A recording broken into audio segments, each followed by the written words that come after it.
Welcome to the Elusive Truth with Rich and Larry. In today's clown world, we discuss the latest happenings from around the world. Lord help us in our time of need. Let's dive right in, so sit back, relax, and enjoy your journey down the rabbit hole.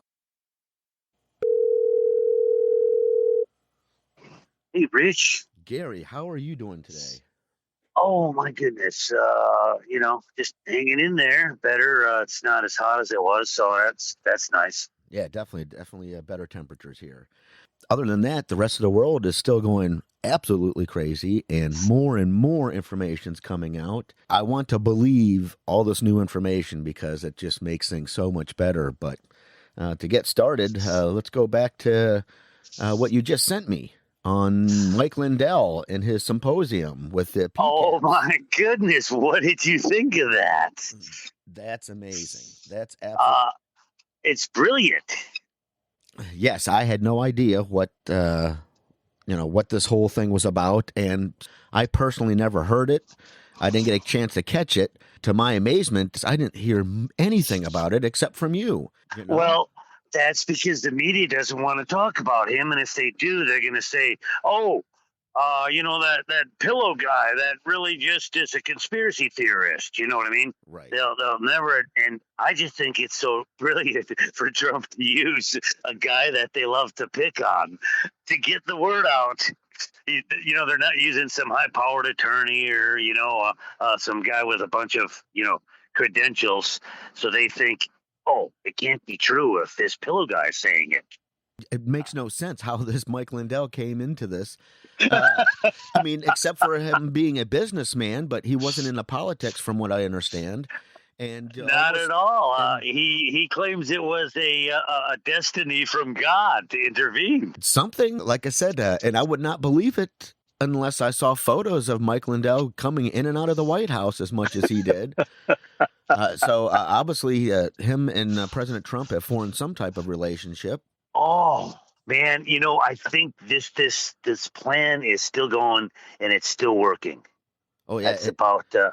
Well, at least now I have some more insight of what's going on, why it's taking so long, and what they are trying to do to remedy the problems that are arised from all of this. This is massive, and you can't get it done until you can organize all the players and all the facts. It's so huge. The thing that I couldn't believe, that's even more astonishing, not because of the fact of what they were trying to do and about all the people that they ensnared into this trap. Kennedy connection comes back because they talk about how President Kennedy apparently had some type of vision of this type of entity or evilness taking over. They put a plan in defense just for this. How did they put it? Ancient origins of evil taking over. Yeah, 1 second. Somebody's calling me. Okay, I just pulled up and, she spotted me, so we were going real good there for a second. Yeah, I know. So basically, to get back to this, Jetson White. How do you like that guy? The symposium sting with Mike Lindell concerning PCAPs and ultimately not being a source of information for the world, but more of a trap to set up and catch all the hackers and people who are against freedom and the liberty of America and the rest of the world. So the closer you get to any facts and the closer you get to reality or nirvana, that's when they come in. Right. They've been coming in at you. You know what they're saying. You'll get attacked more for speaking the truth. The closer you are to, any of that, then that's when you're getting somewhere. Exactly. Because you're getting all the best attacks. And again, I'm very astonished about the Kennedy connection because this explains things from many, many years ago. Oh, 50 years ago. Yes.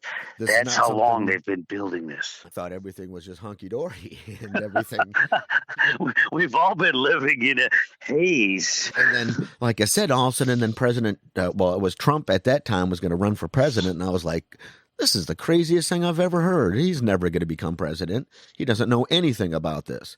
Oh, he was going against heavy deep state, Bushes, and everyone was in that group of 17 candidates. Clinton. Yeah. Hillary. He went against the Clinton machine. Yep. But I was like, nah, this is just a farce. It's something just to, I don't know, shake up the government or whatever. And then lo and behold, he becomes president. And I guess like most of us, I just could not believe it, how we could elect a guy that doesn't know anything about politics.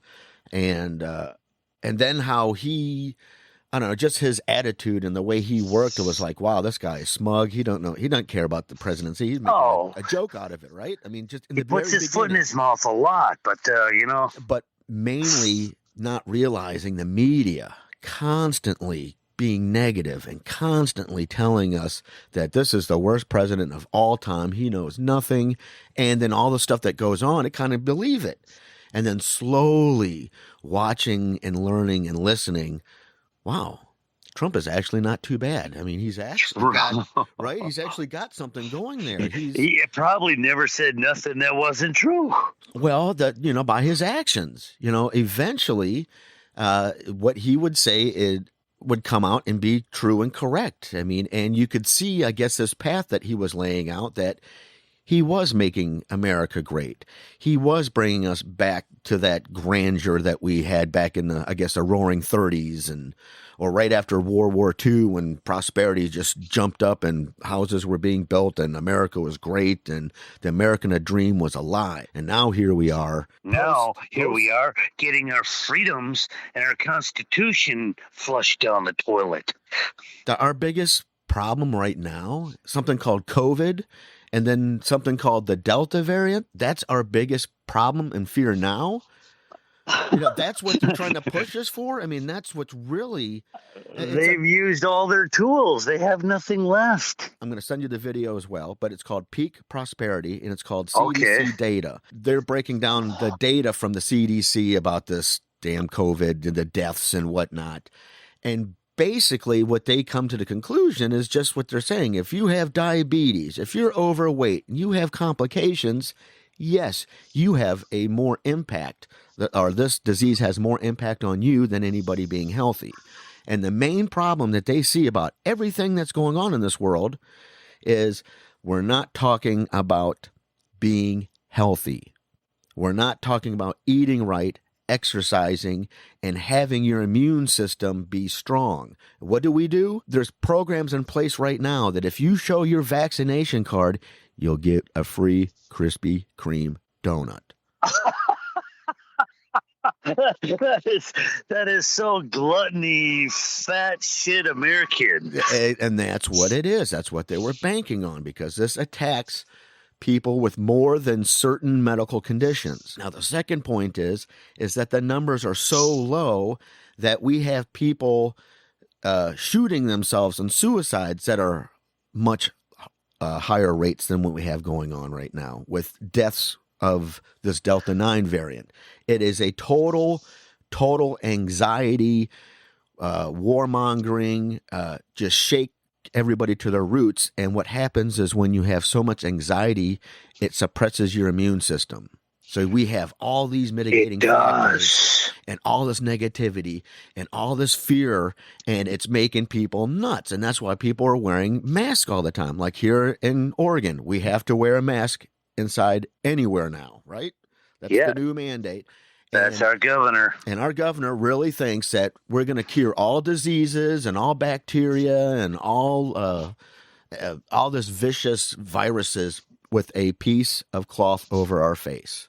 That's the magic cure-all. The damn injections. That ain't the cure-all. No, still wear a mask. No, the cure-all is wear a mask. Yeah, and get an injection and another until and forever. Exactly, because nothing doesn't work against this.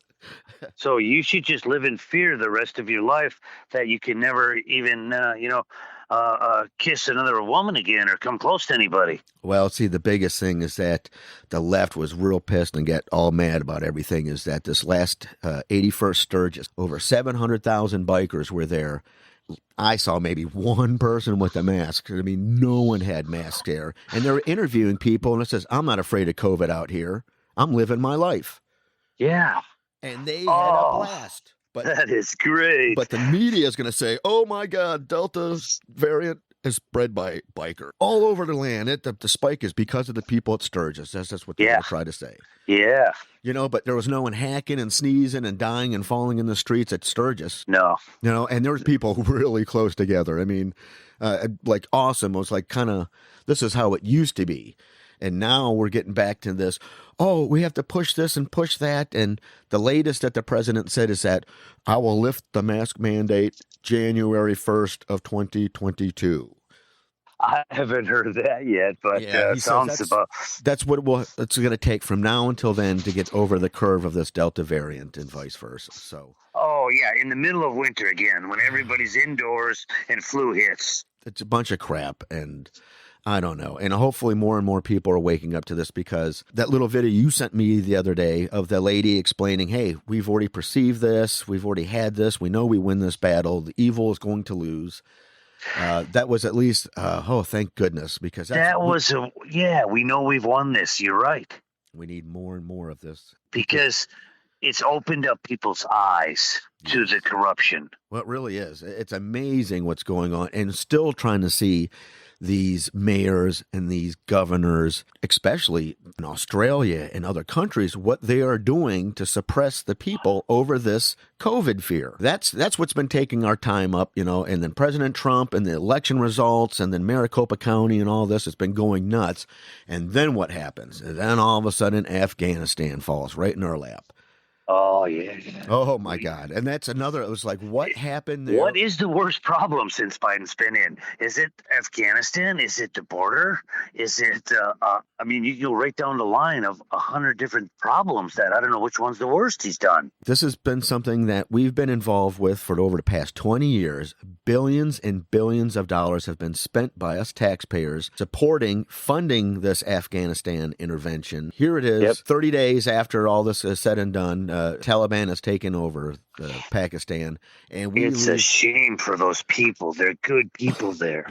And we left behind all that equipment for 300,000 soldiers that were supposed to defend themselves, and now the Taliban have that equipment. Yep. On all those arms. All of our high-tech equipment and everything. There's a gentleman has a website or a YouTube channel called the Warrior Poet Society. And he's an ex-Ranger, and he explains in full detail why it is so important that we need to act on this, because these are the 5 outcomes that are going to happen because of the Taliban takeover. I mean, yes. And we're talking about a situation that we've had over 2,700 Americans die on that soil. We spent 20 years funding this. Billions and billions of our money has been going to help this. And then we pull out, and now there's thousands and thousands of people that helped out the Americans that now have no safety net. I mean, no, they have a target on their forehead is what they have. And yes, the problem, yes, I do understand that. Now the Taliban's just going to come after them. I understand that the main problem was that the Pakistan army obviously were not in a position to defend themselves and take care of themselves, even being so heavily equipped. They didn't even try. They just laid their guns down in front of them and put their hands up and walked away. Yeah, well, there's more to the story than that, and that's what I'm trying to get to. It's just, remember, the media is telling us this, and what's really going on is this. So that's why we need to read or look into more people like Warrior Poet Society, because he'll explain things we do not know about. Well, we have to use our own judgment. Biden is saying, "Oh, it's Afghanistan's fault. It's too bad, not our problem." Totally inept, and then went back to vacation. Yeah.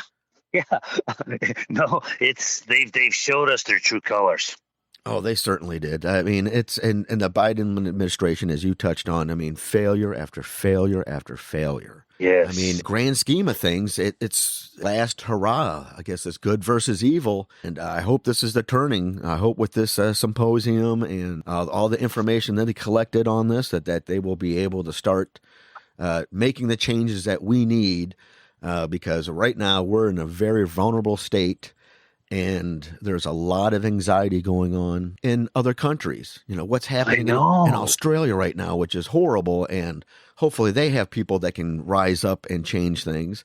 I have not heard much about France anymore because that's just the way the media is here. But I'm sure they're still protesting and doing whatever they can. And I've heard a lot of the other world politicians and leaders, world leaders, I should say, literally have nothing to do with Biden. They don't invite him on anything that they're doing. Well, because they know it's a joke. It's not. You're not going to get anywhere. And I guess the rest of the world is waiting as well to see what happens and how we can change this. Yeah, no, they're not coming to us for anything right now. And I'll say one of the last things before I let you go is that, wow, we had an amazing Sturgis bike rally. I was able to watch many videos on it and live streams. Oh. And the coolest thing I got to say is that I guess her name is Kristi Noemi. She's the governor of South Dakota. And she opened the event by riding a horse in through town. Getting off the horse on stage. She's great. And she goes, "Welcome to free South Dakota." Yeah. Free South Dakota. I was like, wow. And the people there, they loved it. You know, we got some really good politicians coming out that we're going to need. Yes, well, because we definitely need that. Most important. She's one of the up-and-coming good ones. Yes, but so at least right now, there's a lot of stuff going on, and there's a lot of stuff waiting to see.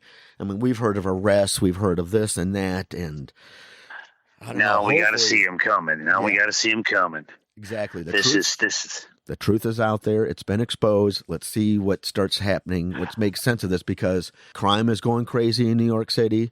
Portland is still a cesspool of violence and hate. I mean, it really is. For a progressive town, I mean, it's the worst dump in history. Besides Seattle area, I mean, we're running neck and neck. Yeah. And Chicago, you know, they're keeping up to their same true values. You know, and murder rates are going up. Right. Mainly in these big cities. No, these are all Democrat-run cities. I mean, there's places that crime is not what we're seeing everywhere else. I mean, it's a marvelous plan that's taking place. We just got to be part of it and keep showing our love for the Constitution and freedom and country and get it back. With that, we got to keep our ears and eyes open. This is going to be interesting. I got more hope now than ever. Let's go, President Trump. Let's go the rest of this world. And we need to get this past us. We're human beings. Our problems are so insignificant compared to the needs of others that we have the ability to make this a great place to live. Right? We have to lead the world. You're right. We're humans. We take care of each other. We can make this a much better place and then hopefully live in a much better That's what it's all about. Let's have some, individual freedom and a little bit of prosperity and forget no more third world countries.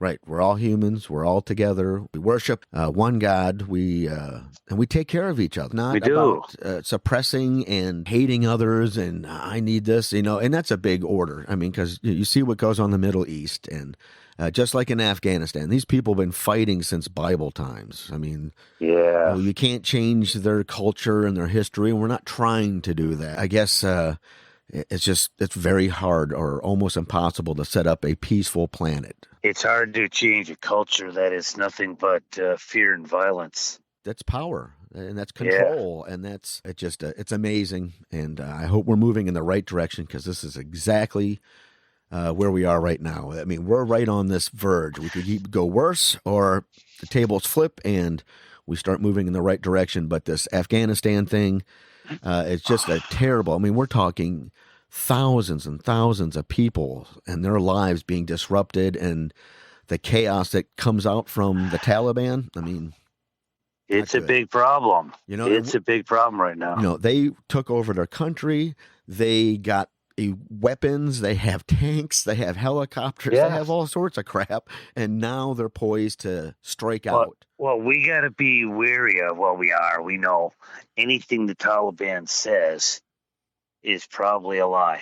Again. But they're coming out and speaking, and they're saying, people, come on out. We want you to get back to work. We won't hurt you. Your women are safe. I tell you right now, I bet you there's no one in Afghanistan that's worried about COVID right now. COVID. That's not even on their mind. Yeah, COVID is the least of their problems right now. They have some serious, more rudimentary, fundamental problems, and it's just going to be a disaster. And we're just going to hear more and more about it as the days go on. Well, it just shows the brilliance of an idiot in there that thinks they can just pull out. It took 2 years to pull out of Vietnam, and there was still the Viet Cong took over Saigon. Well, they made plans. It looks like I got my help now. Great, man. Hey, I will talk to you later, Rich. Thank you. And I'm glad that you watched some of that good stuff. Yep. You take care, and I'll talk to you soon. Okay. You too. Bye.